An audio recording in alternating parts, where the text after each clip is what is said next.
Hey, Amanda. So, can you switch chairs? Yeah. Here, come behind me. Well, maybe more. You want the rollers on there? You know, like being the little one. That chair, I'm sitting there.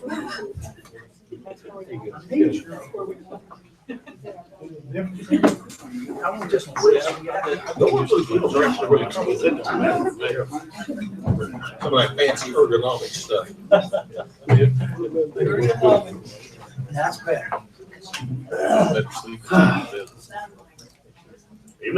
We have a sign-up sheet down here for public comment. Anyone wants to come sign up, feel free to do so. Excuse me.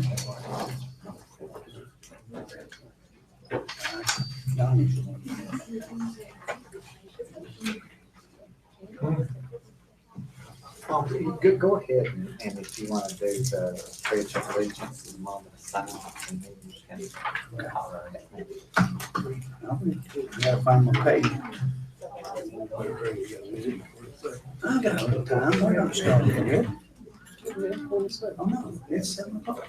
Okay, folks, it's 7 o'clock. At this time, we will now call this meeting to order. Thank each and every one of you for coming out on our last meeting of 2015. We've got a lot to cover tonight, so bear with us. We'll get through it. It may be 11, 12. We'll get through it. If everyone please stand, we will have our Pledge of Allegiance.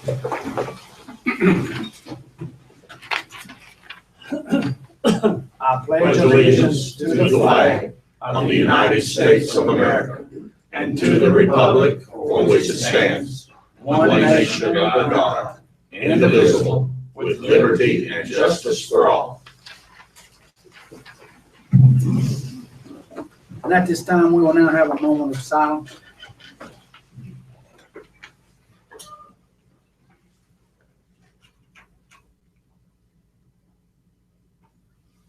Thank you.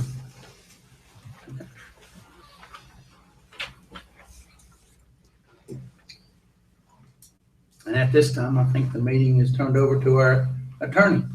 Thank you, Mr. Chairman. This is the first Monday in December in an even number, in an odd number year. And per statute in North Carolina, at that meeting, the board is required to have what's called an organizational meeting, which means your chairman needs to be elected. Your vice chairman, if you have one, which we do, needs to be elected. Then you go through the process of appointing the various folks who are appointed by this board, which the three of us here tonight, your county attorney, your county manager, and your county clerk.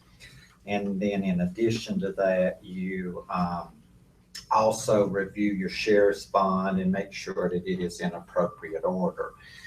And I think by tradition, the board, the Madison County Board at that time, also reviews your 2016 meeting schedule, as well as looking at the holidays schedule for the upcoming year, and all of those things are on your agenda. So at this time, we will move to the section of the election of your chairman. And what I will do is that I'll ask any of y'all to present a nomination for chairman. That does not have to be seconded. Once we have received whatever nominations we receive, and then we'll move to cast ballots for those nominations, and they will be elected by majority vote. So at this time, I will open the floor for nominations for the chairman of the Madison County Board of Commissioners. Mr. Laws, I nominate Wayne Brennan.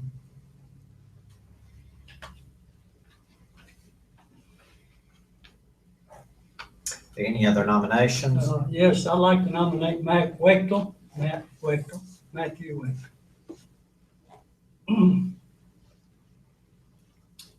Any other nominations?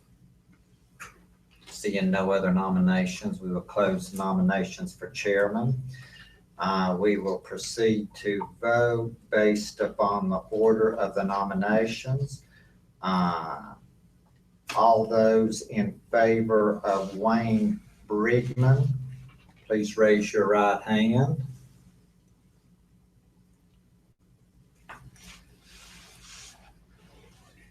Seeing that there is a majority for Mr. Brigman, then that will close that election, as there can be no other member, Mr. Wechtel, who can receive a majority. So Mr. Brigman will be your chairman.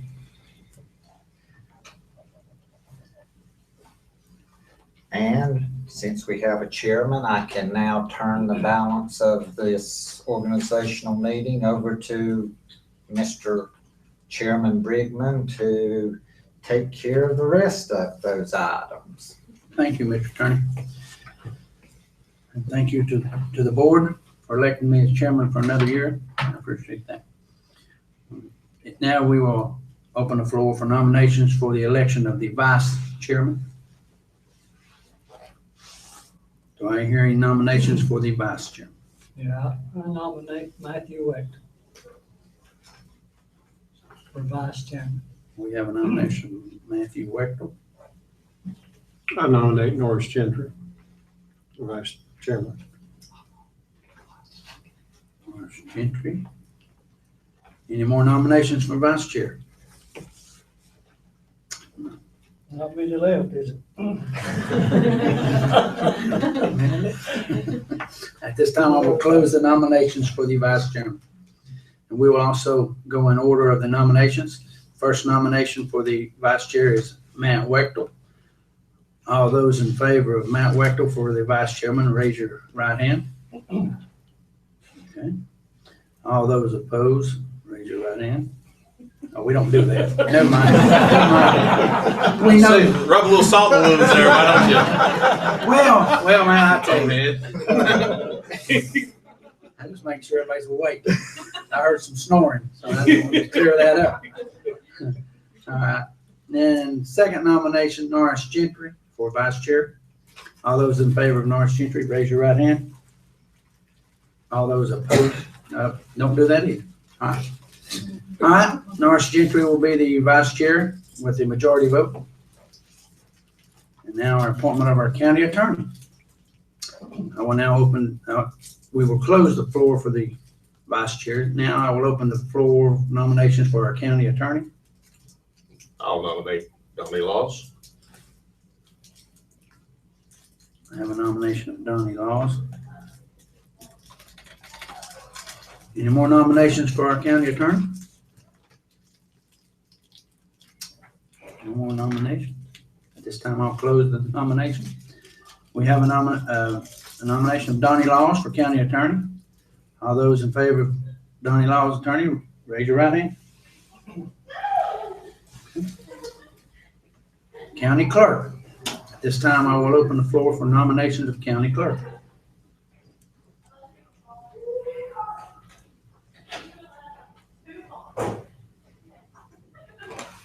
I would nominate Darlene Reinhardt.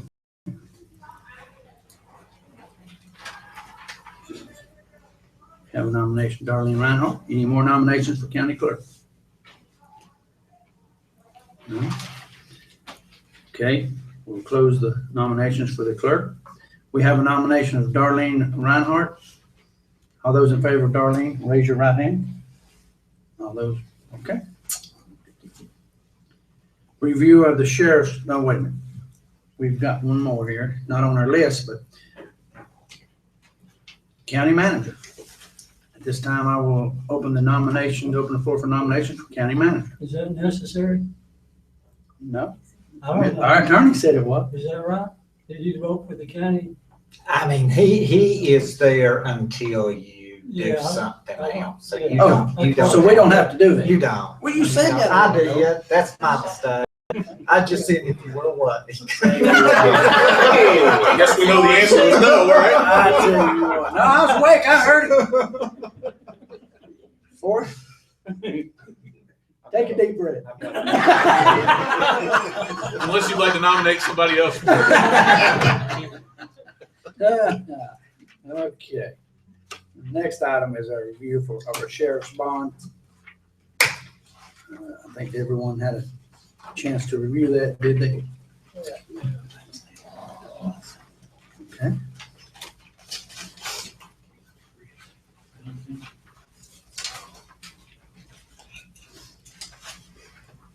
Do I hear a motion to approve the sheriff's bond? So moved. Hear a second. Second. I have a motion from Commissioner Jenkins, second, Commissioner Rice.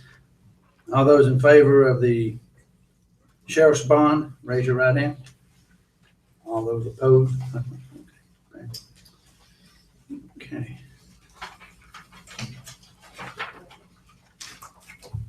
And in your book also, we have our 2016 meeting schedule.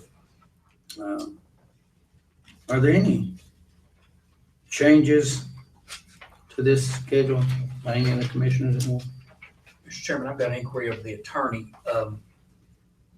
There had been a question, first of all, January, y'all had moved later, and there had been some question about whether or not, due to the LGC timeline for the school borrowing, that we'd need to hold that earlier. My understanding today was that we would be fine on the 12th, the original date. Are we also okay on the 14th? You would be, with that day. We'll still have to get the application in by the day, 28 days ahead of time, but we can supplement that. Okay. Do I hear a motion to approve the 2016 commissioner meeting dates and location? Location will be here unless otherwise stated. So moved. Do I hear a second? Second. I have a motion. All in favor of the 2016 meeting dates and location, raise your right hand. All those opposed? Okay.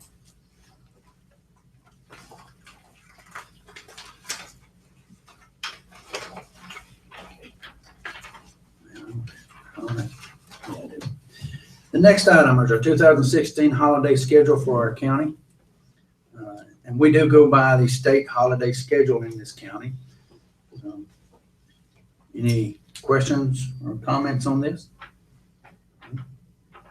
Do I hear a motion to approve the 2016 holiday schedule? So moved. Do I hear a second?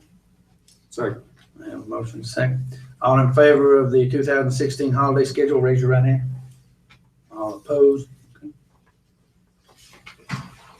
Okay, now that has got the county business out of the way. Yeah, moving right along.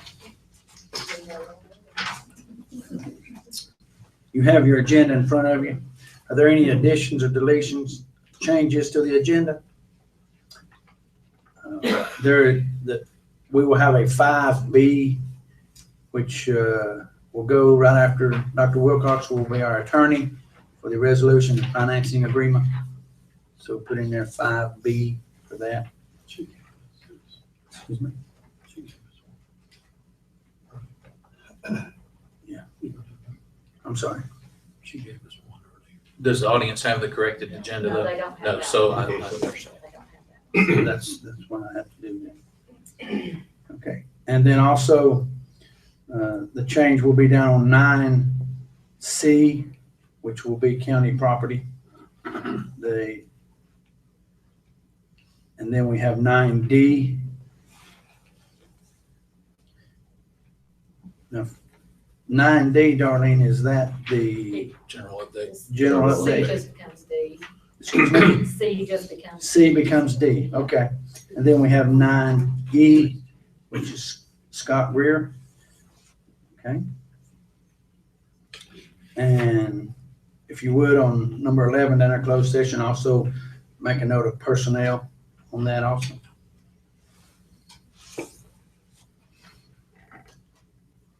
Any other changes or deletions or anything to the agenda? We have an addition, also an addition to the agenda here, which will be, let's see. We will put this, we will go 10F. 10F will be Sheriff's Department.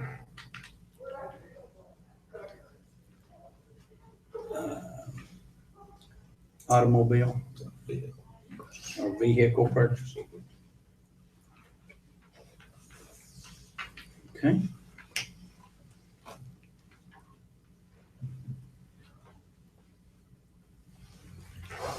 Any other? No? Do I hear a motion to approve the agenda? So moved. Do I hear a second?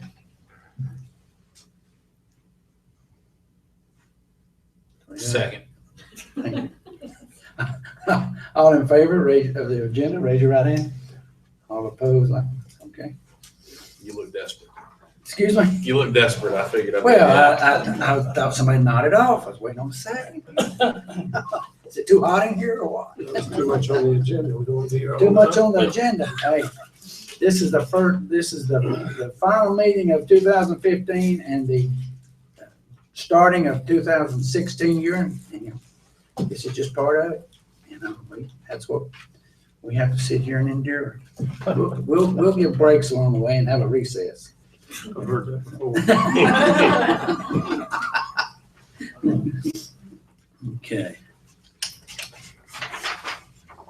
Next item, approval of the November 10th, 2015 and November 12th, 2015 minutes. There's three. Sorry, There's three, sir. there it is. We will do the November 10th, 2015 meeting.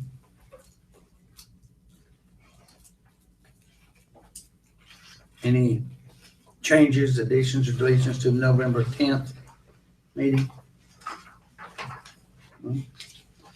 Do I hear a motion to approve the November 10th, 2015 minutes? Make a motion to approve the minutes as submitted. All right. Yeah, do I hear a second? Second. All right. We have a motion and a second. All those in favor of approval of November 10th, 2015 meeting, raise your right hand. Can we combine them? Well, That's all right. I like to do them separate in case there is something, then that way our clerk can Anything? document that. November 12th, 2015, our minutes. Do I hear any changes or deletions or anything on that? No. Do I hear a motion to approve the minutes? from So November? moved. Do I hear a second? Second. All right. I have a motion and a second. All those in favor of the November 12th, 2015 minutes, raise your right hand. Approved. November 30th, 2015 minutes. Any changes, corrections, or anything to the November 30th meeting? I move that they be approved as submitted. Do I hear a second? Second. I have a motion for November 30th, 2015 minutes and a second. All those in favor, raise your right hand. It is approved.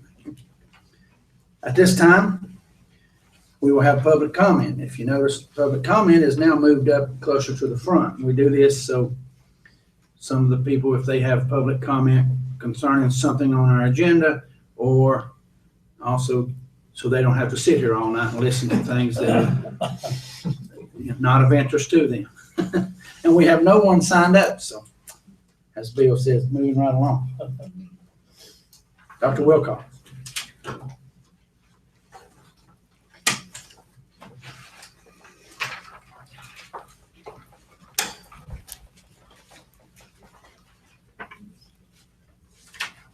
Thank you, Mr. Chairman, members of the commission. I'm here this evening to request two things from the county commission.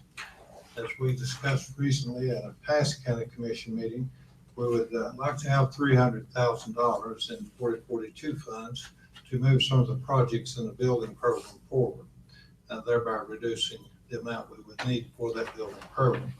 Board of Education has not had a chance to meet. We meet on the 14th, and at that meeting we'll decide which of those projects we would move forward. And I'll be glad to submit that list to Forrest, and he can communicate that back to you. but with your permission, I would like to move forward with some projects that will lower the amount of the money we would need. Also, at that meeting, I discussed with you that we need some additional money in our budget for capital outlay projects. And I have given you a list of the things that we use, the first money that you gave us at the beginning of the year. It's on the back of the sheet. If you don't have that, I have some with me to give to you. But those are the things that we used the projects for. So those are my requests this evening.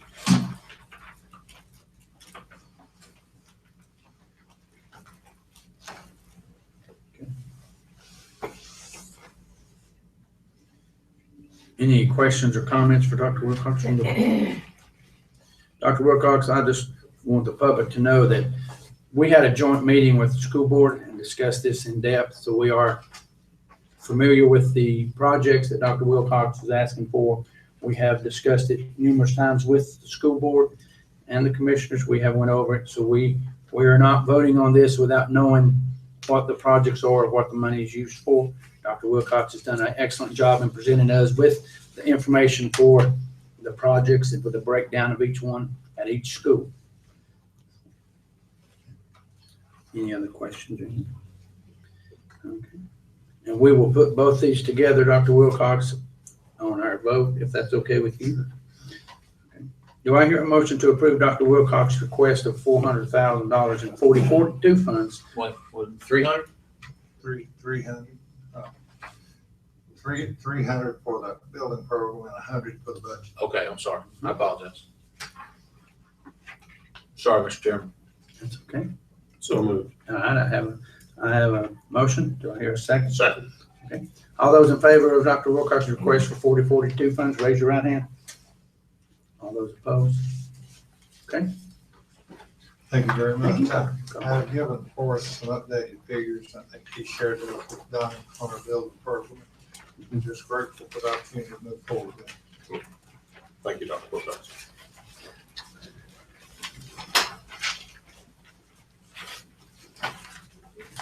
Mr. Attorney, you're up.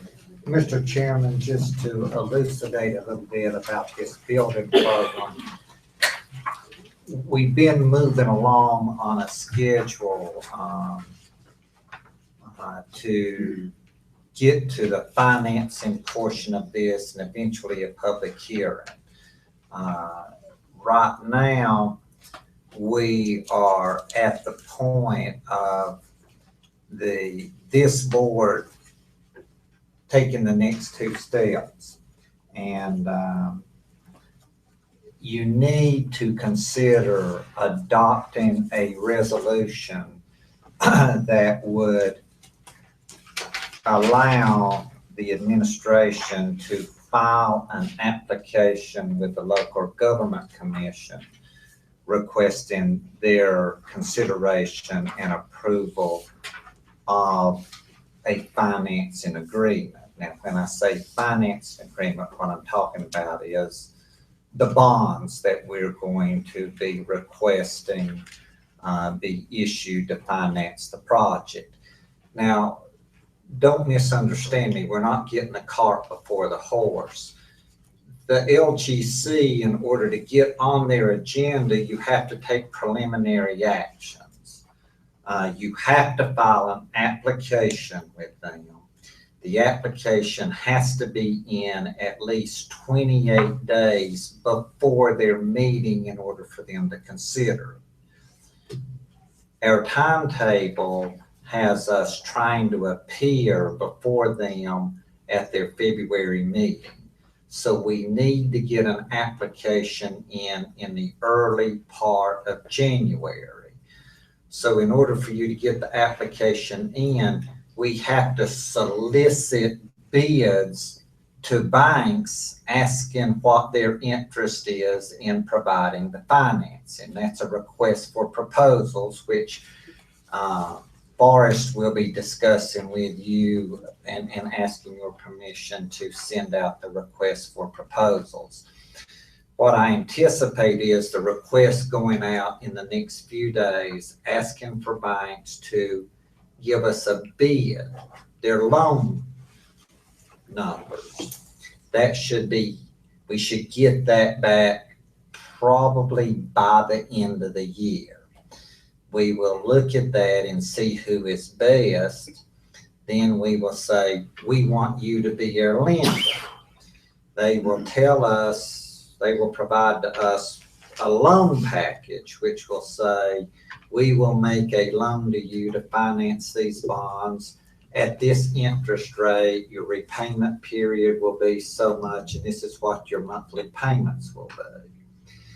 And it is that financing agreement that the LGC will be considering at their meeting in February. But before we can get that, this so-called public hearing that's referenced in here, that before this board can enter into any kind of financing agreement, you have to have a public hearing. And then after that public hearing, you vote on whether or not you want to go forward with the agreement. And then if you do, then we continue along with the getting all the information on down to the LGC. So what this resolution is, it basically contains findings in it that this is the best way to finance this project. We have worked with the school board that we will be obtaining bids for the amount. Now, we may have to tweak some of these things. We're anticipating somewhere around $6.5 million loan, but Dr. Wilcox and Mr. Gilliam have been trying to fine tune those numbers even earlier this morning. So there may be some tweaking to that. But what this resolution is, it sets in motion this timetable, and you have to have this resolution because this is one of the documents that goes into the package to the LGC to make sure that you have followed the appropriate procedure in county financing. So there should be a resolution in your package. If you have any questions about that, I will answer those for you. But I would recommend that you do adopt this resolution tonight. And then after Forrest talks to you, then approve the request for proposals that he'll be sending out shortly. Any questions or comments for Donnie on this? I have a question, Mr. Attorney. And Dr. Wilcox, the $400,000 that we just voted on for the 4042 funds, that is out of this amount, correct? 300,000. No, 300 would come out. Okay, so we're looking at six. Mr. Chairman, I think Mr. Gilliam may be able to. Well, I actually just need clarification. We had discussed at the meeting last week, borrowing $6.5 million. Okay. Even if it's less, so there's some contingency in that. That's correct. And the numbers that we got, Dr. Wilcox met with me this morning, and I think you all have a sheet that looks like this in the packet. Okay, that has new totals, and I mean the same totals. Everything is the same. The only difference is architect fees have been included in the total that we discussed, and those have already been paid out of 4042 funds. You adopted a reimbursement resolution way back in the spring, so those could be paid back with the loan proceeds, but there's probably no reason to do that if the money was there to pay for it. So your total project cost goes down because of that. And when you add back in your contingency and an estimate for us for the attorney's fees and the bond counsel fees, both for the county and the school board, it goes back to $6.5 million. Okay. Okay. All right. Any more discussion?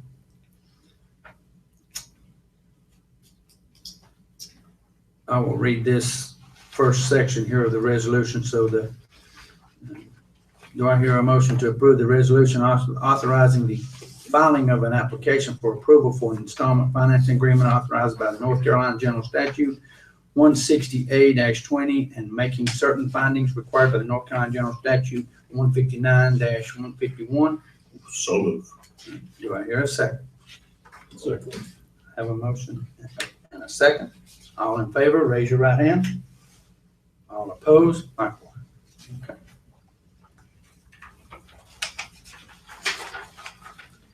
Thank you, Mr. Attorney. Ms. Melanie Morgan. All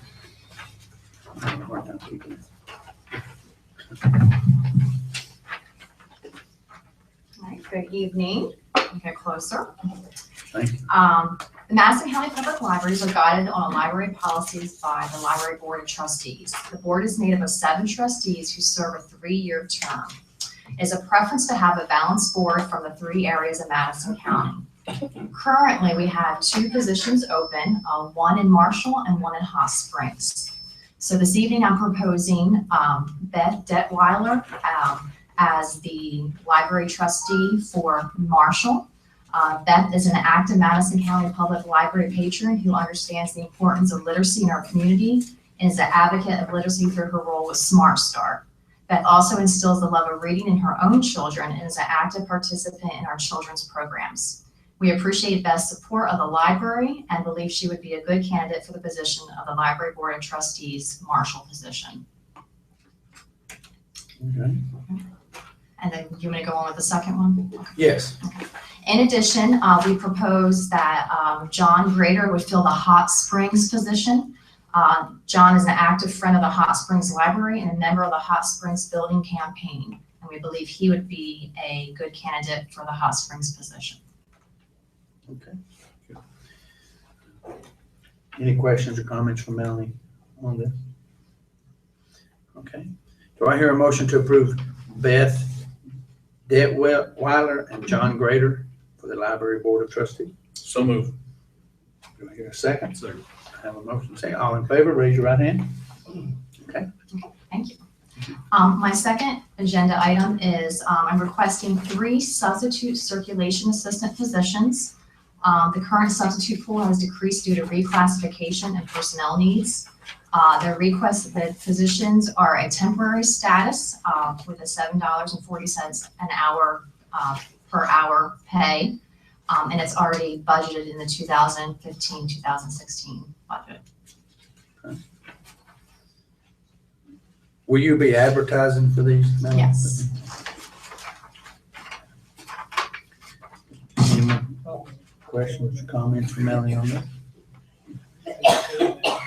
Do I hear a motion to approve Melanie's request to advertise for 3 substitute circulation assistants? So moved. Hear a second? Second. I have a motion second. All in favor of Melanie's request, raise your right hand. All opposed? Okay, thank you. Thank you.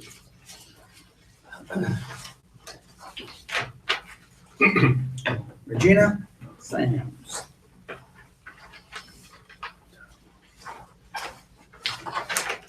In your packet, you'll find the Senior Center General Purpose Funding contracts for Hot Springs and Marshall. These funds will be used to do new and existing activities, supplies, building maintenance, and outreach for the centers for Marshall and Hot Springs Senior Centers. These grant monies are from Land of Sky.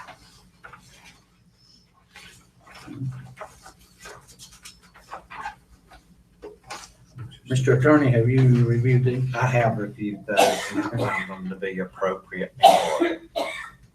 There is a local match on each one of those, and I assume that the local match is in the budget. It is. 25% local match. Any questions or comments from Regina on that? Do I hear a motion to approve the agreement with Land of Sky to provide senior center general purpose funds? So moved. Do I hear a second? Second. I have a motion and a second. All in favor of the request and agreement, raise your right hand. All right.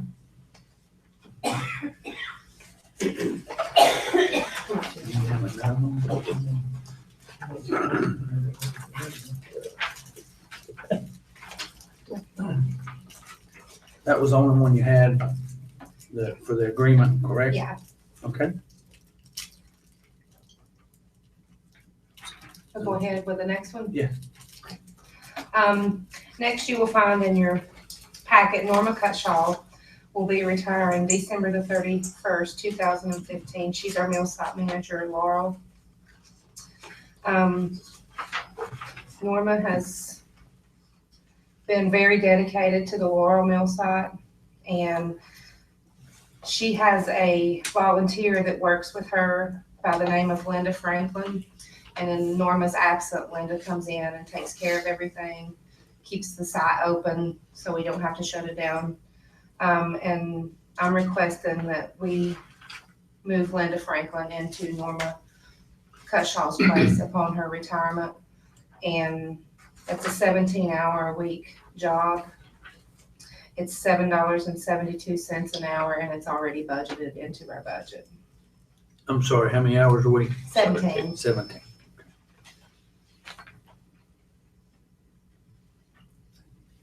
Okay. Any questions or comments or discussion with Regina on this position? And this Linda Franklin has worked there. And you're She's not worked there. She just goes there Volunteers. and she volunteers and helps at the center. Or if Norma has doctor's appointments or anything like that, she covers. And you have done a check, background check? Spoke with her. Yeah, I spoke with her and told her, you know, I had to go through the commissioners with everything, so I'll get back with her. And Okay. she's not hired. She's not on our payroll right now. Right now, she's Just just volunteer. working with Ms. Cutshaw. And there would be a pre-employment background check. Right. Okay. Yeah, she'll have to go through all the paperwork like everybody else. Do I hear a motion to approve Linda Franklin as mill site manager at Laurel? So moved. Do I hear a second? Second. All those in favor of mill site manager position, raise your right hand. All those opposed? Thank you. Thank you.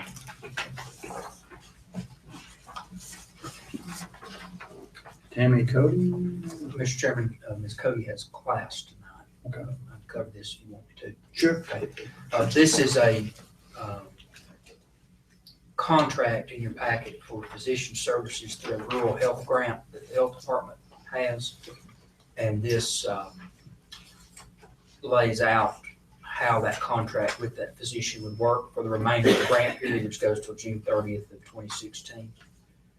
And the health director, the deputy health director, and the health director, Dr. Daly, have reviewed this. The attorneys reviewed it and asked for your approval.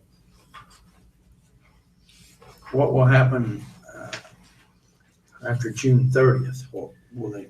The individual is aware that it's a contract grant-funded position, and that if there's a desire by the health department to try and continue that they'll have to find it in the budget, but the person works under the assumption that their employment would end at that point.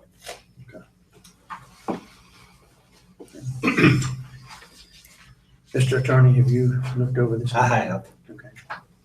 Thank you. Any more discussion, comment? Do I hear a motion to approve the service contract with Cynthia Yancey? So moved.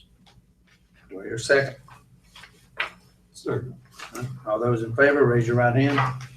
All those opposed, okay. Thank you, Forrest. You're up, Forrest.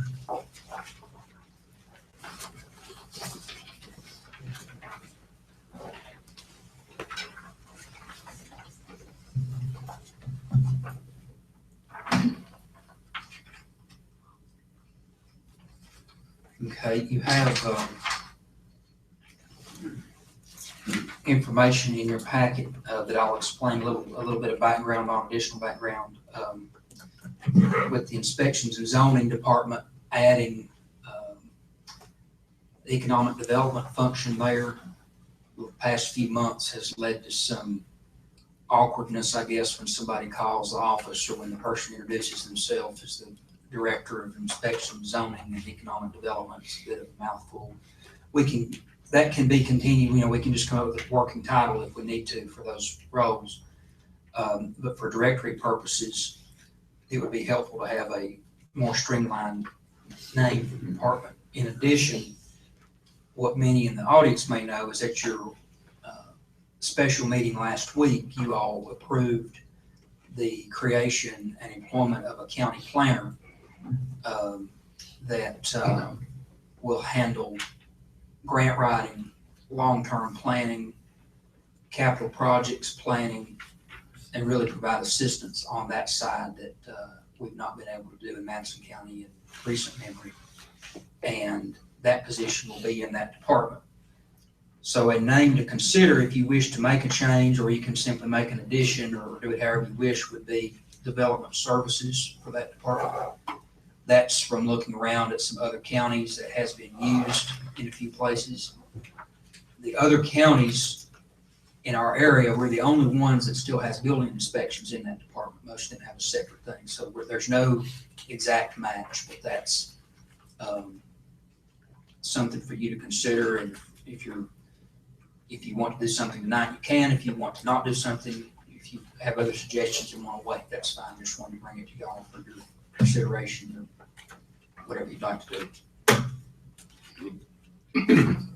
Well, I looked over this and read over it for us. I'm okay with it. I understand needing to compile and make it a little simpler, especially for our taxpayers and people calling in the office. I think it's a good thing. It's a step in the right direction. That way we can eventually get everybody to where they call one place to get information for what they need, whether it be one inspection or two different kinds of whatever.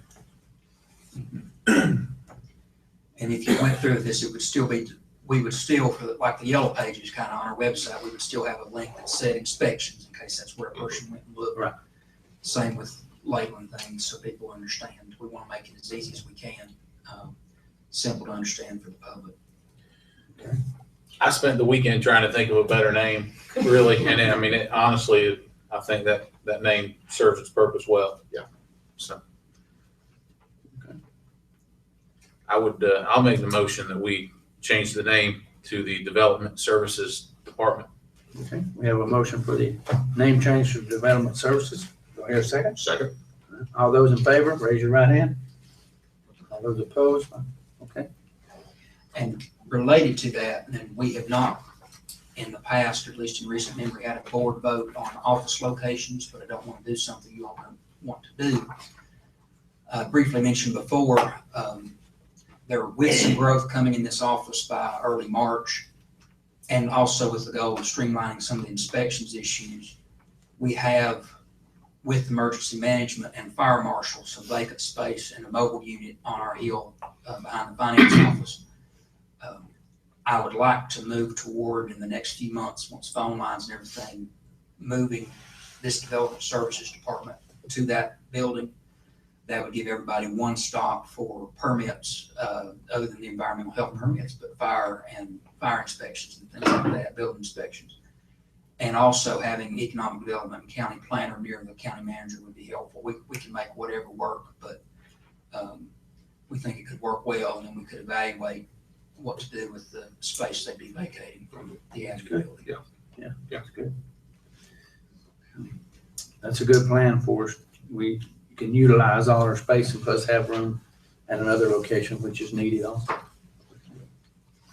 We will look into that, and I guess we can vote on that in our next meeting. If you wish to vote on it, you can at the next meeting. You vote now, or, really what we've done, we haven't had a board vote on office moves before, so if everyone's okay with it, I can do it. I'm okay with it. I think the board's okay with it. I don't think it's something we need to vote on. You have our blessing. Okay. We'll mark it well, so Okay. they're still coming up there looking for the animal shelter most of the time. Takes a while to adjust. That's fantastic. That's good. I don't know if our phone book still says county auditor, but I think we're getting there.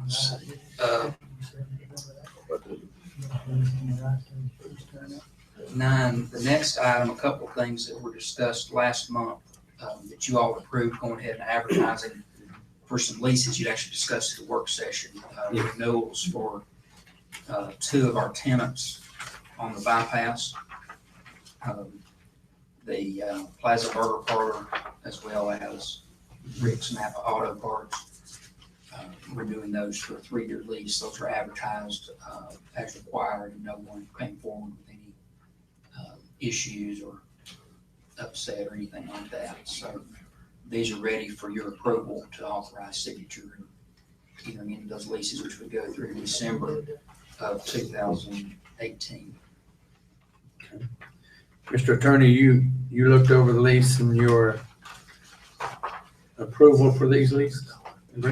We were, the only thing that we needed to do was run the advertisement and see if anyone wanted to appear tonight and make a comment, and I don't see anyone. So I think the notice is run. So the 2 leases are ready for your execution, and then once you sign them, the effective date for each one of them is January 1st, and someone in the administration will get in touch with the tenants and have them execute leases, and we'll deal with that in 3 more years. Any more discussion, Forrest, on this? Do I hear a motion to approve the leases between Madison County and Rick Bailey for Napa Auto Parts and Clifton Metcalf for the Plaza Burger Park? So Okay, moved. No, That's not No? correct. That's not correct. Not It's a correct. separate one. Yes. Hold on. But we don't have it's 1 page before Burger Parlor is Rick Bailey. Yeah, you've got Rick Bailey for the Burger Parlor, and then you should have Michelle Thomas for the. Right. Oh, Or Rick Bailey for the Napa, and Michelle Thomas for the Burger Parlor. Right. hold on. a minute. I just found that. I didn't have her name wrote down here. Michelle. Thomas.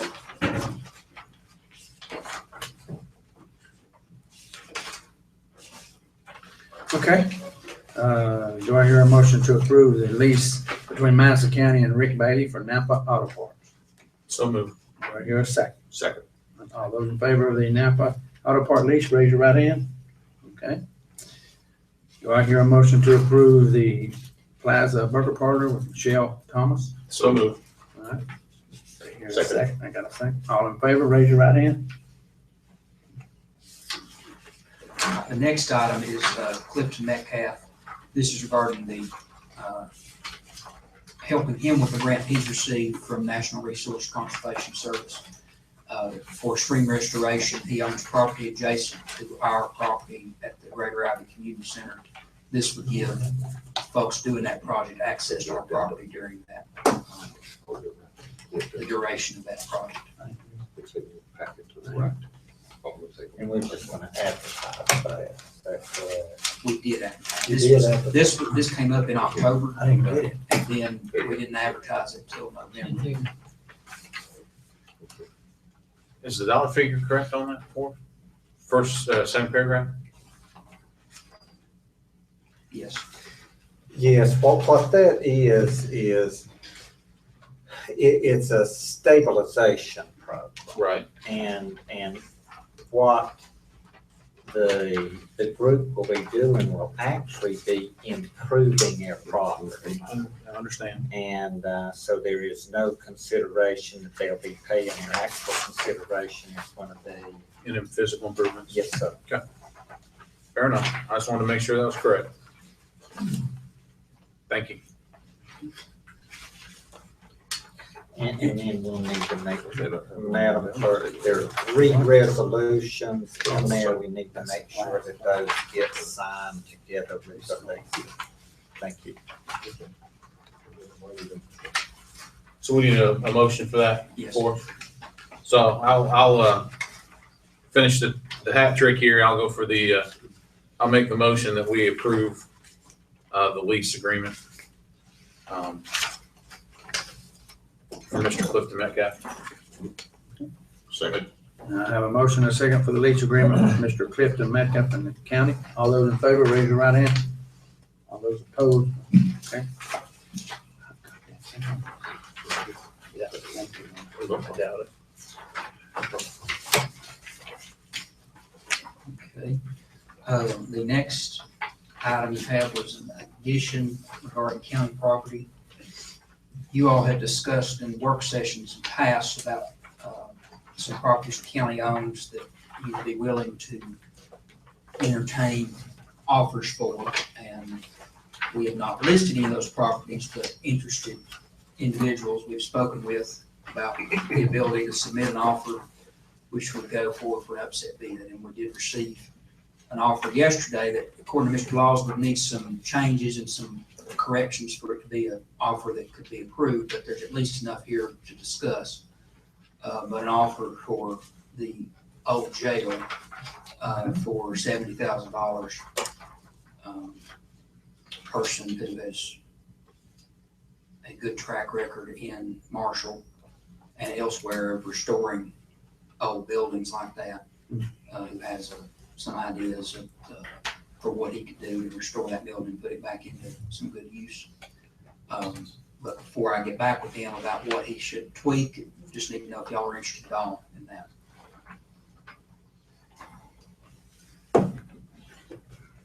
Well, I'm gonna ask the $1 million question here. If we counter offer, is that something, Mr. Attorney, that we can do, or do we? Sure. Do we accept or reject the offer? as You it can stands? negotiate with them.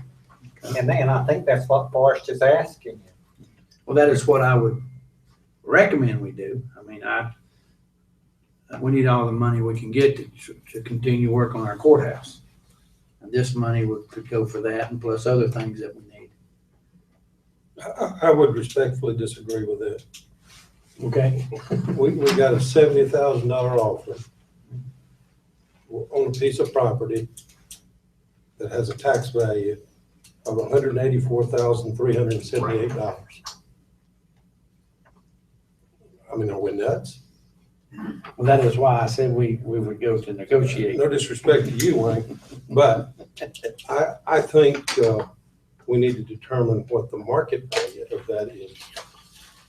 And we have talked about this before, and I'm probably in the minority. I don't know for sure, but that's okay. I've been there before. Not much. I think we need to make sure that we don't own, the commissioners don't own any of these properties. These properties are owned by the citizens of Madison County. We just happen to be the 5 people on call when this come up to be bid on. I could not accept an offer of $70,000 for the old jail. I mean, I need to know what, with a tax value of $184,378, what's the market value? I would be doing the citizens a disservice if I accepted that. If I voted to accept it, excuse me. And we have discussed before the necessity in determining the value of these properties. And I know we've had discussions about whether or not we get them appraised or don't get them appraised. But Commissioner Rice's point is very well made, that this offer is less than half of the reported value of the property. Now, I do agree that this is a man with an excellent record for taking care and for investing in properties, and he has an interest. And we certainly do not want that property to sit there and fall into ill repair and us not get a good value out of it. But I too, and we've had these discussions before, am not in favor of disposing of property until we find out what it's really worth. And I would just ask the general question, if any of us in this room had a piece of property that we were paying taxes on at the value of which Commissioner Rice has mentioned, and somebody offered us $70,000 for it, would we take $70,000 for it? I wouldn't. But you don't have to. It's what you do, you put it up. If we're gonna sell it, and you let people upset the bid, and then in the end, if it's not what we want, then we don't have to accept it. Is that right, That is Mr. correct. Attorney? That is correct. Okay, that's simple, isn't it? Mhm. Yeah, I Yeah. mean, we're not accepting 70,000. No, we're not. Something's worth it, just what people will pay for it. I don't care if it's valued at $1 million. But I still think That's we what may you be have to setting do. we may be setting a dangerous precedent by putting forth the impression that our surplus property can be bid in at a fraction of what it is worth. And next time, the next piece of surplus property, the expectation will be, well, you bought it for half, so next time we buy it for 30, next time we buy it for 20. And in all fairness, to expect an upset bid that would be anywhere near substantially higher than this, I don't anticipate that would occur. So if I could make a suggestion for discussion, we know we have a division on this issue among us, and that we defer this issue to further consideration, and that we will consider this, but that we take no action on this tonight. I'll agree with that. Effectively table. Effectively table. And however we need to propose that, Mr. Attorney. Well, that would be with a vote for the board, what we do at this point. I'm not sitting here saying take the $70,000 either, but there's two factors here. You know, we take the money, you know, what money we can get, whether it's 70,000 or 100,000 or 150, whatever, and the property goes back on the tax books, and then we get the tax money out of that. And if this man refurbishes or makes apartments or does whatever with the building, then we're gonna get more tax money on it. I don't want to give it away. I do agree with that, but I think we need to look at when the tax when the tax assessment was done on that, Forrest, was that not when the building was occupied? Would have been right when it was, yeah, it would have been in the fall of 11. We moved out in 12. And it This said, was right before the real estate market crashed too, correct? yeah, and it's, yeah. Yeah. You know, I'm going to do my best to get us some sort of an appraisal on this before we accept any money on it, and I'll do so by getting someone to do it at no charge for the county, just as a give us an idea of what it's worth. You know, I think Commissioner Wechtel had discussed that at one time, of getting some idea of what the property's worth, you know, through a realtor or someone who is familiar with property. I think it's worth more than $70,000. I really do. I wouldn't want to sell it for that. But The other thing to keep in mind too, just for the record, so that everybody else knows where we're coming from on this. And I'm not an attorney, and I don't pretend to be one, so correct me if I'm wrong, sir. By starting the upset bid process, we ultimately hold the trump card at all times, and we can pull the plug on any offer at any point in time if we don't like it. So I would also put out for consideration that we consider beginning the upset bid process with the knowledge that we can pull the plug on it at any point in time. The people who are bidding on these properties will know that going into it. They, you know, it's not an ambush or anything like that. I mean, they understand the terms and conditions going into it. So I just throw that out there for food for thought and overall edification of everybody involved.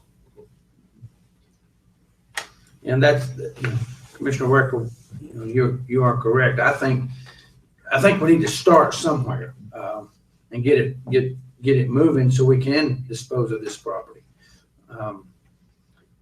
Commissioner Gentry discussed about tabling this, and I think that would be the best thing to do at this time, so we can agree on the process and how we want to do it, and whether we consider the offer or not consider the offer.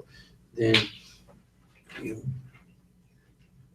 we will discuss that and work something out among all of us and come to some sort of a consensus of what to do and how to do that. So at this time, A question.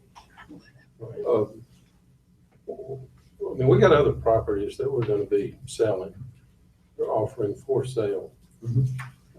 I agree with Commissioner Gentry. I think we need to set some type of precedent as to how are we going to do this? Are we going to do the jail this way? Are we going to do another project this way? Or are we gonna do something else another way? Let's be clear in what we do. Well, that's why I made the motion will be made to table it, so we can discuss it and be a little more clear about what we decide, instead of making a decision on an offer sitting here without discussing it among the board. And all our properties are not the same, so to have the same game plan for each and every property might not necessarily be the right way to go either, because some, you're comparing apples to oranges in some incidents. That's right. All I know is if it is my property, I would not list anything for sale unless I had a real firm understanding of what the value of that property is. Plain and simple. Take it or leave it, vote against it, vote for it, whatever we need to do. Do I hear a motion to table this item on the old jail and discussion about the offer? So moved. Okay, do I hear a second? Second. Okay, I have a motion and a second. All in favor of tabling this for further discussion, raise your right hand. When will that be discussed? That will be at our next meeting. We, any information you can give us between now and then, email us or whatever. Well, I mean, Does he want to know something? no, I think he'd be all right with that. This the first time we've had an offer, but we've discussed a similar thing. This is the third time. Yeah. About whether we appraise, whether we have somebody look at it, whether we take an offer. Yeah. Right. And I would love to know that direction. So unless you all vote to tell me to do something else between now and then, I don't really know what I'd be doing. So I'll do whatever you need. I mean, I'll communicate back with him about this and tell him that, but if y'all can tell me. Well, I have to That's agree very with helpful. Commissioner Wechtel. If we sit right here tonight and we decided to take that off, we still can refuse it, and it's 10 days to upset the offer. So, but I think we need to have a little more information and understanding on what we're doing here. So that's why I want to table it until the next meeting. We'll discuss it. You can email us on any information you have on that for us. Okay. Thank you.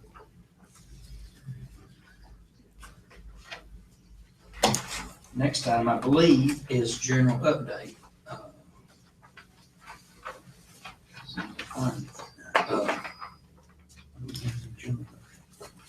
One thing, there's no handout for that. One thing we Okay. had discussed just a little bit earlier, talking about the development services issue, the county planner position, which you all voted to authorize. We've been looking toward, Ryan, Cody, and I have been looking toward doing that for next year, and Commissioner Wechtel encouraged us to look at some ways to take advantage of an opportunity to start it now, and started that discussion. And Sarah Nichols, who's currently director of the Soil and Water Conservation District, did accept the offer that you all approved at the last meeting. By March 1st, she'll be on board. She'll be working with the Soil and Water Board to stay in place until a replacement's named and give them some reasonable transition there. But she's very excited about that. I think Ryan's excited about it. And I think it'll be a good thing for the county. It allows us to focus on some things that we've kind of had to just not even entertain before, because we haven't had the person or people there to handle it. So I'm excited to see where that heads. The I-26 public hearing was held in November, and Commissioner Wechtel bravely spoke. He was the first person on public comment at probably 300 to 500 person public hearing, and there were probably 4 or 5 of you. I didn't stay late enough for the others, but most of the people there were from right in Asheville, directly impacted their property potentially by the road. But Commissioner Wechtel did a great job of speaking on behalf of the consensus of the board regarding the benefits to Madison County for seeing that road completed as quickly as possible. There is public comment accepted online through DOT's website through December 16th. Public comment carries just as much, written comment carries just as much weight as someone who shows up and speaks at that hearing. So any of you who get the chance to provide input about your feelings on that project, there is a website that shows various plans, various alternatives. You can look at them and say what you think. fill out recommendations based on that and provide that input. I think DOT is looking to make a selection on a preferred alternative sometime in March or April of next year, and that would start, even if they agree on everything funded, the first schedule, I believe, is 2020 for right-of-way acquisition. And we could be looking at, it won't all happen at once, but if it, schedule-wise it would, you would have potentially construction from Weaverville to close to Hendersonville, and so I think they'll be staggering that sum, and not all of it will get funded, but. Forrest, can I interrupt? Yes. One of the things I mentioned for the benefit of the folks who didn't get to see, they showed about 20 seconds of my 4-minute speech on the news. And I think what we all need to focus on as commissioners and people who are interested in our own economic livelihood here in Madison County. Forrest did this research, so I'll give him credit where credit's due, but nearly 51% of Madison County's workforce travels to or through what is better known to all of us as Malfunction Junction. Those are all people who have to leave our county to go to work every day. It's not just a matter of economic development for Asheville. It's a regional issue. And it affects us, it affects Haywood County, it affects Henderson County. And for the safety of our own people, I also work, my real job is in the insurance industry. I can tell you how many claims I work because of the layout of Malfunction Junction. So for the safety of our people and for getting people through an area as quickly and as safely as possible, I would encourage everyone in this room to go on that website and let them know that the residents of Madison County are in favor of either fishing or cut bait. And cut bait really isn't an option on this one, that they need to vote to move forward with this project. Now I'll get off my soapbox in just 1 second. I spoke with someone at the DOT, and I don't think this was confidential, but I won't throw them under the bus in case it was, with the exception of the group that was well represented there that doesn't have to travel through that intersection every day. And a form letter that they've put out, because they've received several hundred of the same form letter, so they know where they're coming from. The comments via the internet are running about 50-50 right now. So for the good of Madison County and for the good of our region, I would encourage everybody in this room to reach out, go to the DOT website and voice your opinion. Whether you agree with me or disagree with me, voice your opinion. And they want to hear what we have to say. So please do it. And I'll give you the microphone back. I'm sorry. It's ncdot.gov, and there's a link to projects on there, and then you can see I-26 come up. All of you were, 4 of you were at, one of you had to work, but at the event last week celebrating the expansion at Madison Manufacturing, that went, I think that went very well. I hope you all enjoyed the tour, and really appreciate to Ryan again for his work on that. We're meeting, I think, tomorrow to finalize the paperwork on how that grant works and those sorts of things. The company's very, very interested in how they can be an active part of the community and fulfill those obligations that they must fulfill. The meetings, a couple of other small items, the one small item, a couple of bigger items, the filming of the commissioners' meetings. You all will have noticed, some of you will have noticed the last 2 meetings have been mirror image, and everybody's been raising their left hand instead of voting with their right. And I've been sitting on the wrong end, and talked with Philip Presnell in IT, and it's a setting. The software thinks it's a webcam, and it reverses. This is pretty normal in filming. You'll see it sometimes on things, but very rarely. But it reverses the image, and they have to set another setting to reverse it again. It's layman's terms, but they're making that step automatic. We'll be doing that, and when they archive it, they can reverse it. So even if it filmed backwards for those 2 minutes, put on the site, for future things. They can go through and I don't know if they have to watch the whole thing to make it happen, but it gets reversed at that point. So they're on that, and it should be improving. Should be in the right direction this month. We had talked a few times over the past year. When I started, Jim Huff, solid waste director, let me know that he was planning retirement sometime in the next year or so, and he has confirmed that his retirement will be March of 16. March 18th will be his planned last day. That creates a very important vacancy that I hope to get posted late this week to go in the paper for next week. I planned on running it continuously with review beginning January 25th and getting those interviews in with potential for you all to make a decision on February 9th. The goal being to try to get someone in place about March 1st or sometime that first week, so they have a few weeks to have some orientation from Mr. Huff, who's been here 10 years. And you'll be seeing that go out, and obviously a very critical position for the county. The courthouse renovation, I sent you an email update. Started Friday, didn't get it out till Monday. They had a meeting last Wednesday with the engineer as well as interested general contractors and the boiler contractor, looking at the engineer's plan of work. Has to have a beam installed, support beam installed, and in the middle of where that beam has to go, there's piping for the new boiler that goes about this close to the ceiling, and that's going to have to be moved in order to get that beam in there. Found that out, got the engineer's report November 4th or 5th, and by the end of that week, I think boiler folks had already started to go in there and look at that, and we talked to two of them, and they're saying that the boiler would have to be down for 2 weeks while that work is done.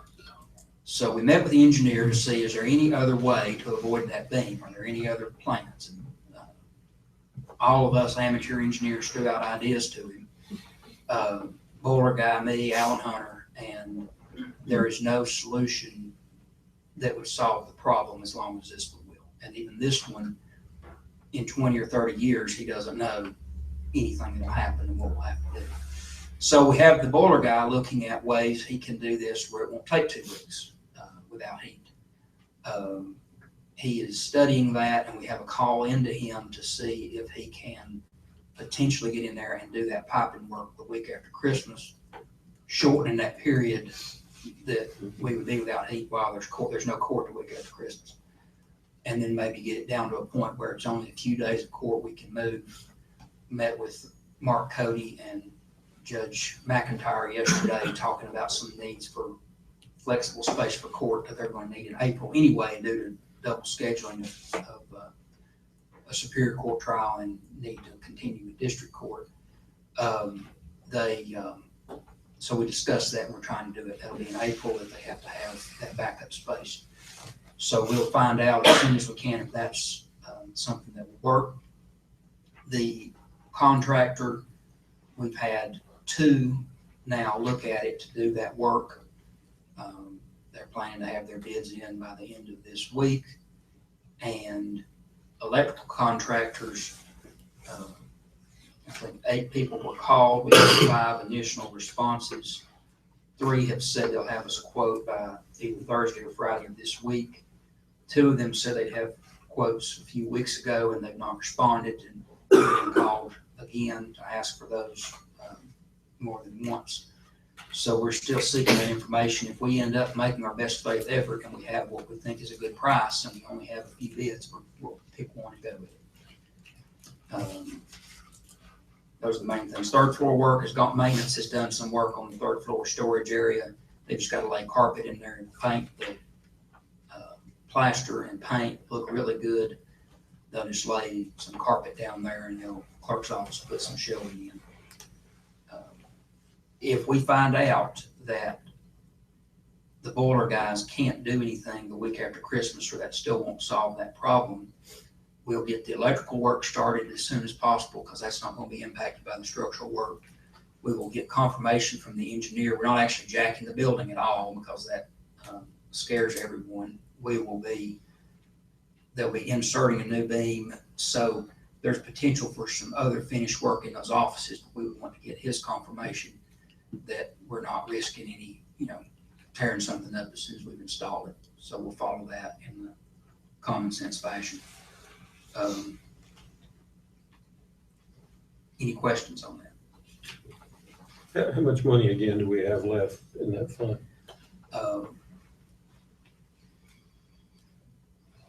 65 to 7, around in there. Forrest, I don't know if Alan called you yesterday or not, but I had discussed it with a contractor too that was licensed to do several things. And I guess he'll get back in touch with. He did visit yesterday. I was cross paths with him, so he's been there and looked at it and supposedly working on something. So, Okay. Anxious to see it. That's all I have for updates. Okay. The next item deals with emergency management. We have Scott Greer, our new emergency management director, here with us. One of the items he caught right off the bat, I was working on it before he got here, and Gordon was, so I'll just tell you what it is. The supplemental pre-disaster mitigation program agreement, a contract extension. That's this fax document that you've got in there. This is the regional hazard mitigation plan that we've been doing with Buncombe County, and that's all gone well. We're basically getting it from them. It's a grant that we're not putting county dollars into. It required an extension this summer that had never been, from what we can tell, followed through with. We haven't been able to find the paperwork on that. So the attorney has reviewed this extension. If you all can approve it, Scott's talked with emergency management of the state. They'll get us a clean copy and get the signature that we need and get that extension in place.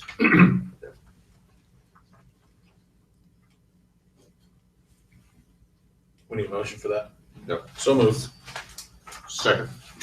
I have a motion for the approval of the extension. And a second, all in favor, raise your right hand. All opposed? That's all I've got. Thank you, Forrest. Thank you. Now, do we still need to see these? That's right here.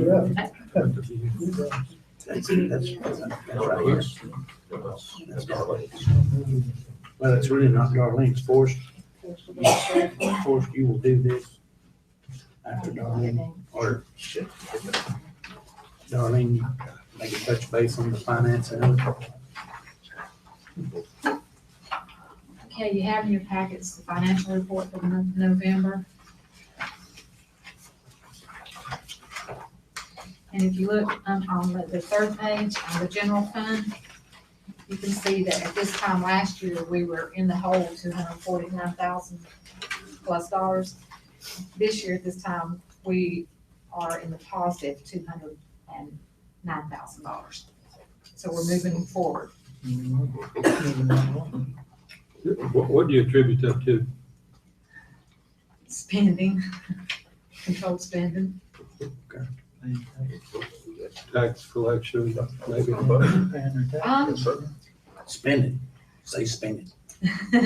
Actually, the tax collections are up, are up, where they were last year at this time, but on that side, but on the current taxes, but then if you look at on the disposal fees, it's down. So, I mean, I think it's a combination of it, but I think it's a lot more with the spending. So I think people pay more attention. I know that Forrest watches the budgets, checks it each month. And so I think it's just a combination of those two things. Our department heads are doing a really good job, and they always have, of watching that, spending it like it's their money, and more cautiously probably. And that is showing. And then the things that are beyond their control, we're looking very carefully at when a position becomes vacant, how quickly do we need to fill it? Do we need to evaluate whether it's needed? And then that sort of thing. So it's showing as we go, and if we're at this point in April, we can really start smiling, but we'll just keep sort of going on to it. Yeah, we hope we continue. While we're talking about taxes, I guess I'm talking about taxes. Okay. I got a question for Mr. Laws. How are we doing in pursuit of the back taxes and the various files that you have? It's sort of just a steady stream as they come in and collecting them. I mean, with me being a sole practitioner, there's just so many that I can file a week, so I'm pretty well just keeping a regular flow of those going in. Sometimes we get lucky every now and then. We get a piece of property that needs to be sold or something like that, that they come in and pay their back taxes, and that's a windfall because that's taxes that are paid without the collection process. But we just try to keep the collection pretty steady along the way so that we can see a little bit of an increase every year. I know, I think it was October, we had a sale that went through that we had to approve, and we got some collections on that. So we just try to keep it steady and hope that, and then we want to increase each year so that we're not just keep adding on to it. And Laurie did a real good job the last 2 years. And, you know, right now, the tax collection for this year is up. And then Madison County folks like to pay their taxes at the end of December. So there's just hope that they continue what they've done in the past. And this year's tax collection is an improvement over last year. So. Thank you. Okay. Budget amendment number 5. I added a form to that amendment that's not on the front sheet. JCPC, I received a signed funding agreement from Larry Keith today. It gives an additional $2,200, I don't know the exact number, dollars to the county. I added that because there is a deadline. We have to have this in the state tomorrow. So while it's not on your type agenda, budget amendment, I want that to be considered part of it. The Board of Education, those are funds that were previously approved, but I'm putting them here for the record. The library, their state aid is increased by $4,352. And the health department, they received some funding for vaccines. And this is from a universal service fund for telecommunication. And that's their part of the budget amendment. The form that you see that I added is this form here. Okay. Any questions or comments for Darlene on budget amendment 5? I noticed the school contract there has Deborah Frisbee's name on it. Is she back? That's on the lottery. Is that the lottery? That's just something. That's for the debt servicing on the heating and I guess air. the state, the county's just not ever changed the name on the state. Okay. Yeah. But the state changed it with the state. It actually should be Michael Wall on there, but It's a school system thing. yeah, but that's the system change. Okay. Darlene, before we move forward, could we go back to the bank balances? Yes, yes. Could we, since we're always talking about 4042 funds and lottery funds, could we possibly get those 2 accounts added to the list there so we will know? Well, your 4042 funds are accounted for either in the capital management or general fund. Because those are just, we don't have separate bank accounts for that. So how? The lottery funds are through the state, I don't actually handle that money. I just write the check and give it to them, and then the state, then I have to go online and authorize the state to release those funds to the Board of Education. So I don't actually touch that money. Right. But the 4042 funds, they go into our general fund. And what I use the capital fund for is like, that's more like a savings to us, and we use that money at the end of the year when we're low and we have to transfer money from that fund to our general fund. That's usually June, July, and August before your tax money starts back in. So all of that money in capital management is unrestricted? No, some of it's grant money, and state money for some of your health department money comes into that. Okay.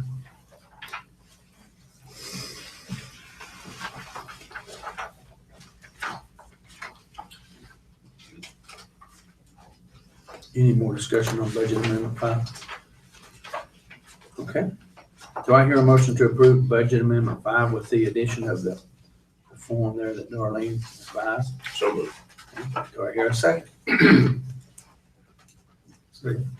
Okay. All in favor of budget amendment 5, raise your right hand. All opposed, likewise. Okay.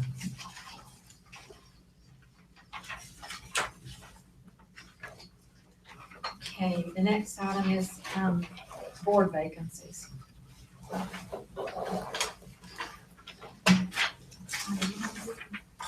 you want to do your board vacancies?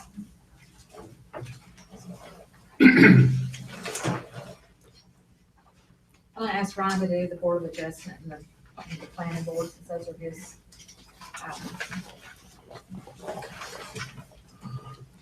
Excuse me. Good evening, Mr. Chairman and Board. We have a couple of positions for our Planning Board and our County Board of Adjustment that will either need reappointment or new members appointed. The Board of Adjustment will do first. 2 positions that are up are Ms. Karen Keena's and Ms. Darlene Reinhardt's. And I've spoken to both Ms. Darlene and Ms. Karen, and they would be willing to serve again if you so choose to reappoint them. Do you want me to continue with the others, or do you want to handle that one? Well, we'll go to each board at a time. Like right now, we'll do the Board of Adjustment. At this time, I will open up nominations for the Board of Adjustment. Mr. Chairman, I would, excuse me, I nominate Darlene Reinhardt. Okay. I have a nomination, Darlene Reinhardt. Any more nominations for Board of Adjustment? I would nominate Karen Keena. Keena. Okay, we have a nomination of Karen Keena and Darlene Reinhardt, who are on the board at this time. And any more nominations for the Board of Adjustment? At this time, I will now close the nominations for Board of Adjustment. We have a nomination of Karen Keena. All those in favor of Karen Keena for Board of Adjustment, raise your right hand. All those opposed? Okay. We have a nomination of Darlene Reinhardt for Board of Adjustment. All those in favor, raise your right hand. All those opposed? Okay. All right. Mr. Cody. Okay, for the Planning Board, we have 3 members whose terms are up. That is Mr. David Caldwell, Ms. Mary Rice, and Mr. Alan White. Again, I've spoken to those 3 members, and those 3 said they would be willing to stay on as board members if the board so chose to reappoint them. Okay. We have 3 positions on the Madison County Planning Board. Just as an addition to your spreadsheet this month, anyone who submitted an application has their name at the bottom of your spreadsheet for your consideration. Okay. I would nominate Mr. David Caldwell. At this time, I will open the floor for nominations for Madison County Planning Board. Do I hear any nominations first? Can we nominate him as a slate in order to expedite things? Yes, we can. In favor of all 3. Since we have no others, let's do that. In favor of all 3. All right, I have a nomination of David Caldwell, a nomination of Mary Rice, and a nomination of Alan White for the Madison County Planning Board. All those in favor of these three nominations, raise your right hand. All those opposed, likewise. That's all I've got, thank you.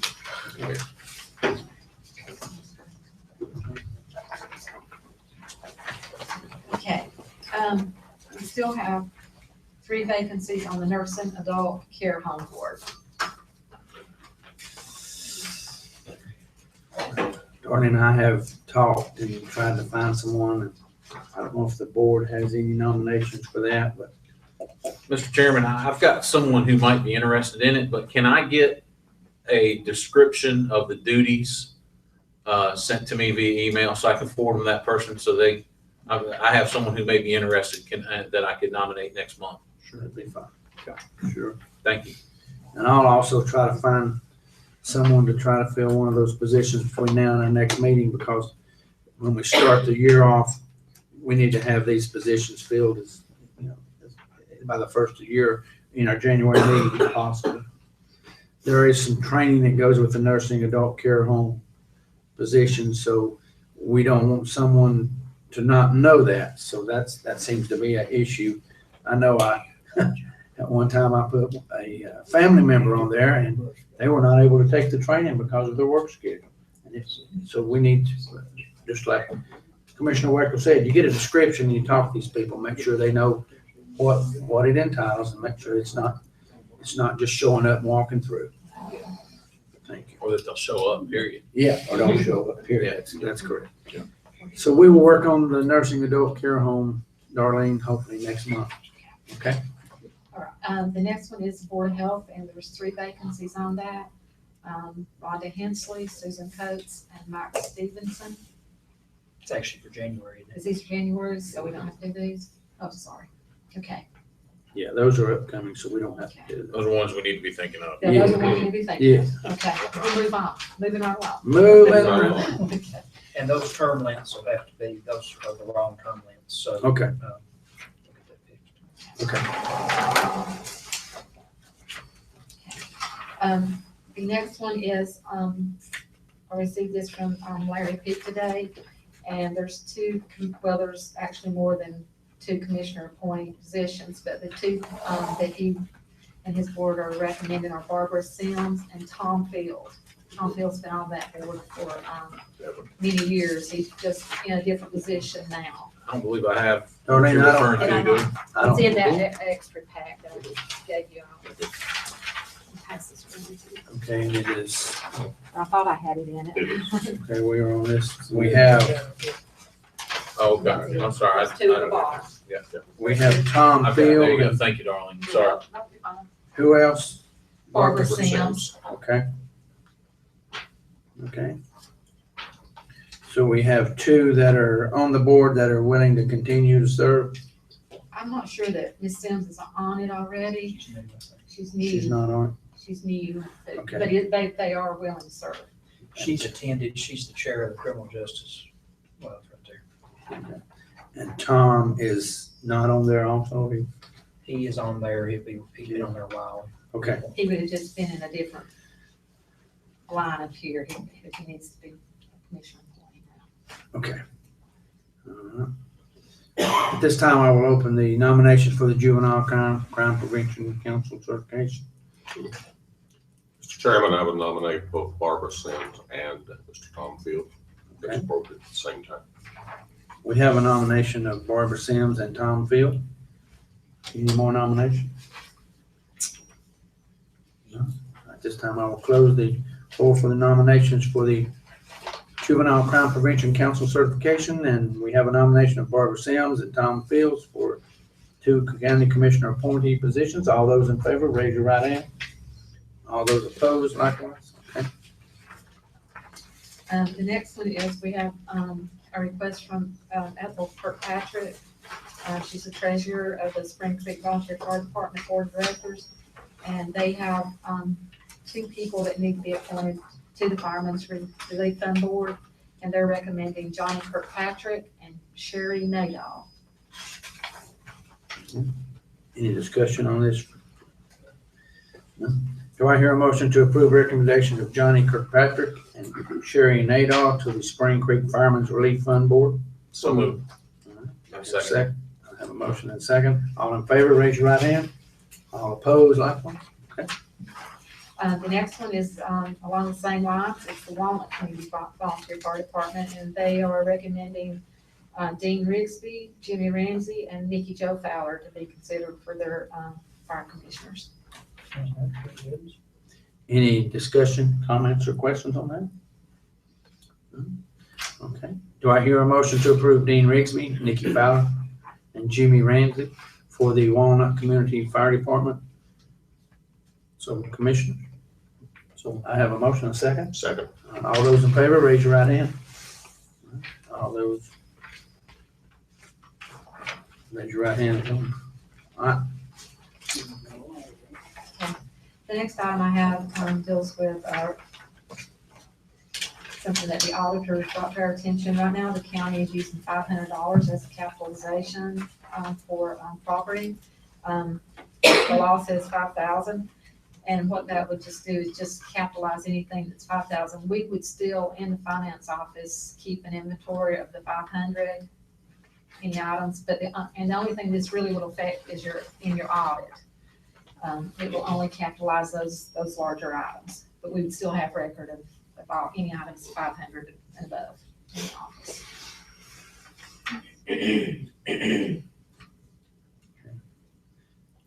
Darlene, is this something we've done just like this in the past? Is this? Well, this is actually a law. I mean, Yeah. we've been operating below it. We've been doing it wrong. A lot Yeah, more than yeah, what we this- should have been doing. Just to bring us in line with Yeah. the law. It's a good idea. They want us to keep, Yeah. I mean, they want to do 5,000. We've been doing 500. We've been overdoing it. Mhm. Okay. Do I hear a motion to approve the capitalization threshold from the county from 500 to 5,000? So moved. I hear a second. Second. All right, all those in favor, raise your right hand. All those opposed, likewise. Okay. Okay. Lastly, we have here, the, property releases and refunds and vehicle releases for the month of November from the tax office.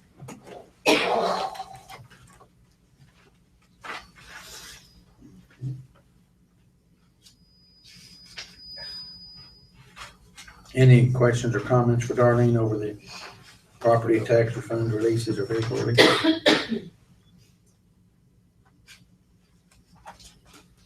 Are some of these, Darlene, we still collect them, but in someone else's name? I noticed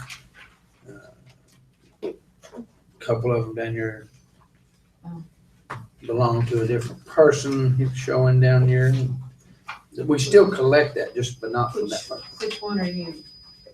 Are Look you at the on one there. property releases or which one are you at? Property releases, yes. The one there, $649.79. Yes. Okay, It's been that one. It appears to me that one's been in someone else's name. Okay. And maybe been listed twice. right. Okay, that's what I was at. Thank you. I mean, if you would like, we can have the tax office to start presenting these, because I mean, I really, this is all I get, so. No, that's fine. If they were, here, they could answer these questions better than I can. We got Brenda sitting back there. If we got a question, we'll pull her No, up. it'd be the other side.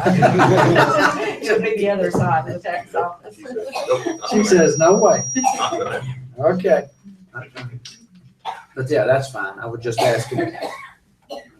I will check with them tomorrow and make sure that's what it is. No, that's fine. I was just curious. That's all I have. All right. Do I hear a motion to approve the November property tax refunds, releases, and vehicle release? So moved. Do I hear a second? All in favor of the property tax refunds, releases, raise your right hand. All opposed, likewise. Okay, thank you, Darlene. Thank you. Okay. 10F, I think that'll be our vehicle force. Oh, okay. Let me find it.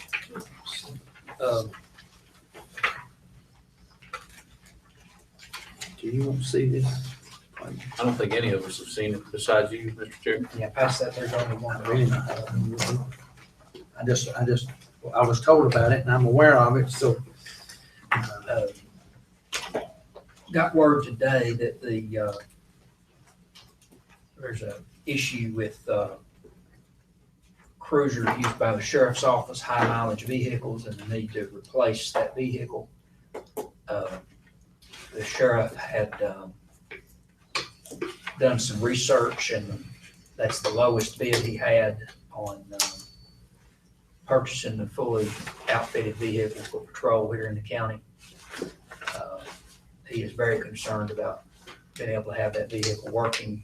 He sent you all an email today, and I got with him on the amount and things like that at that point. The total for the vehicle fully outfitted is $38,159.02. It is not budgeted. However, you all had funded $30,000 for temporary contract employment to help with the evidence room. The sheriff is handling that through a very part-time situation. So far has not used any of that money. He believes, I talked to him today, if we used $18,159.02, that what's left over is exactly what he needs. Now, he could do it with what is left of that money. So we could take from that 30,000, that 18,000 and change. And you also have from the Securus contract that handles the inmate phones and things like that, they pay for through the vendor that works in our sheriff's office. That renewed contract had a $20,000 rebate. We have received that check. That check is not earmarked for the sheriff's office. That's county funds. Once it comes and it goes into our budget, it's just general fund money. It's there. However, there is money there that we hadn't anticipated at the beginning of the year. If you desired to use that money for that purpose, you could. So the 20 plus the 18 would get you enough. There's also contingency that's got about 69.5, I think, is what we've got in contingency at this point. You could take the money directly from there, or you could direct additional research. But I found out about this. It sounds important. Wanted to bring it to y'all for your consideration. I'm sorry, go ahead. I was just gonna say, Forrest, my understanding that several of the vehicles have broken down in the last week or so. And that's information I received beyond repair because of the high mileage. I think there was an engine blown in one of them. I've got a question coming from the fact that I wasn't on this board when you all discussed budgets this last go round. So my question is, does the sheriff not allow in his budget for the replacement of vehicles? He's requested it for several years, and the county has not been able to fund it up front. Okay. Now, I know at least this past year, at the end of the year, there was enough money for him to purchase 2 vehicles. So there's a chance he can deal with it, but he's just slightly behind. But the sheriff and I have talked about it, and Chief Garrison, prior to his departure, and I had talked about how to do a better job of planning on purchasing Correct. a vehicle or 2 every year or every 2, however often that needs to be. I've talked about that's a desire I have for well beyond the sheriff's office, how we plan for vehicles and equipment and renovations.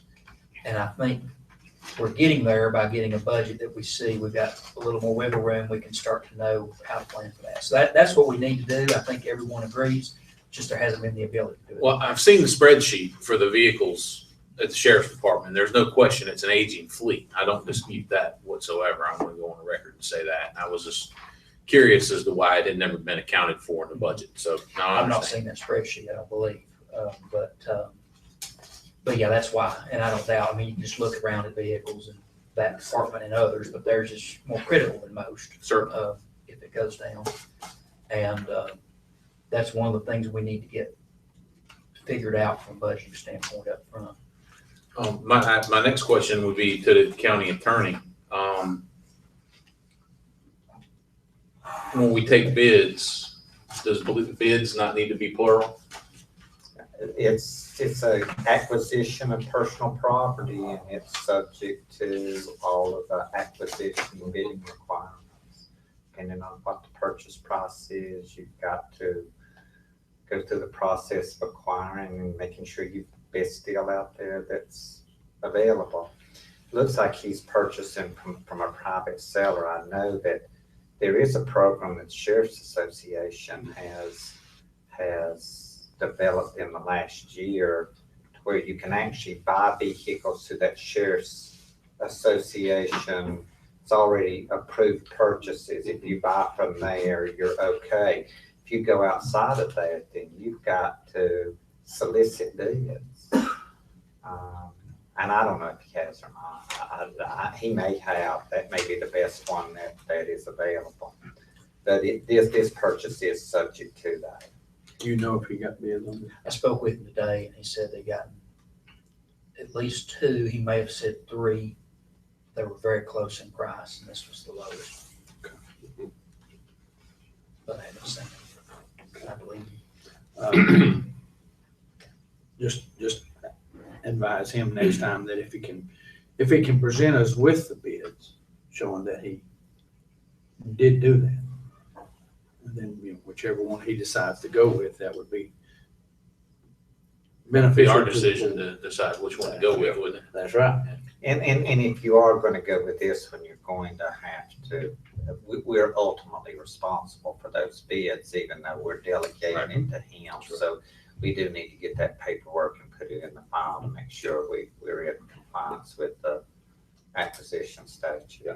Approval to purchase with that condition. Yes, sir. Is this something, Mr. Attorney, that we can vote on, or do we need to wait till we get that other? I think you can vote on it on the condition that Forrest is satisfied with the bids that have come in. Paperwork. Yeah. Okay. All in all, Wayne, I think you probably agree with me, knowing we both have a little bit of background in the automotive field, that seems to be a pretty fair price for a fully equipped vehicle. Yeah. And that is a brand new vehicle, correct? It is. And it's a heavy duty model. Yeah, that's quite a good price. And there are requirements with a law enforcement vehicle. It has to, have to meet certain standards and specifications. And that's, that price is within reason.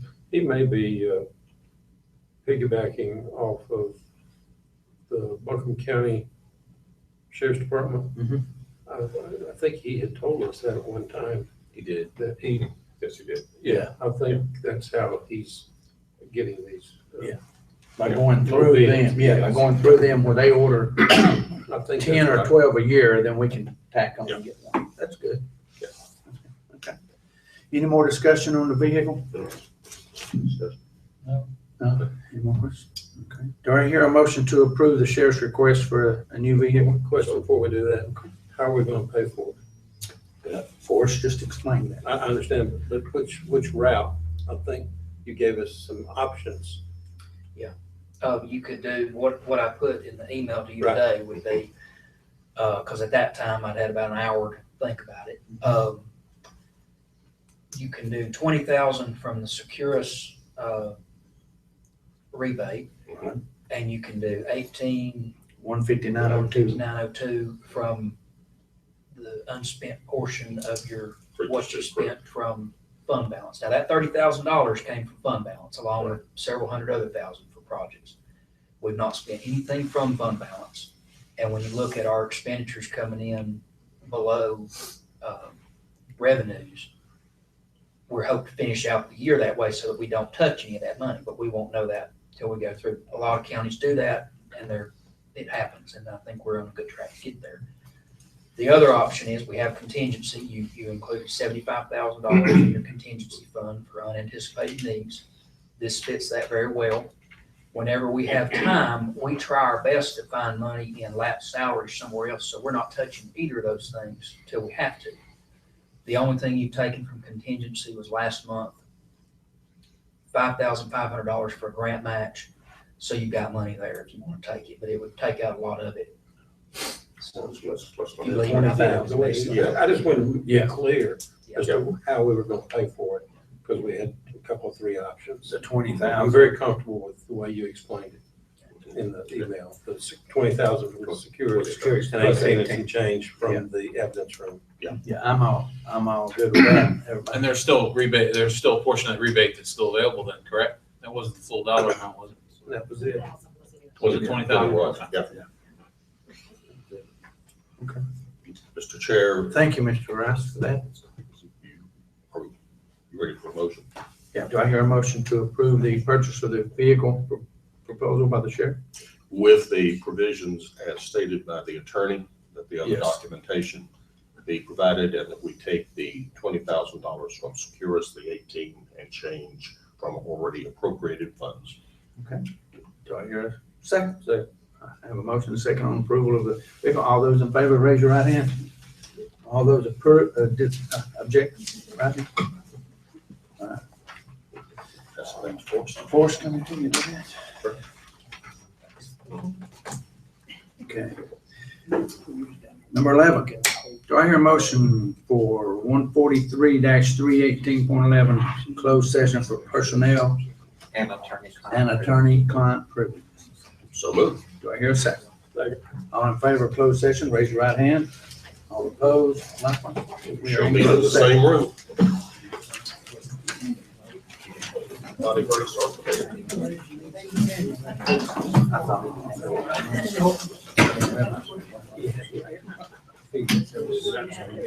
Yeah, I-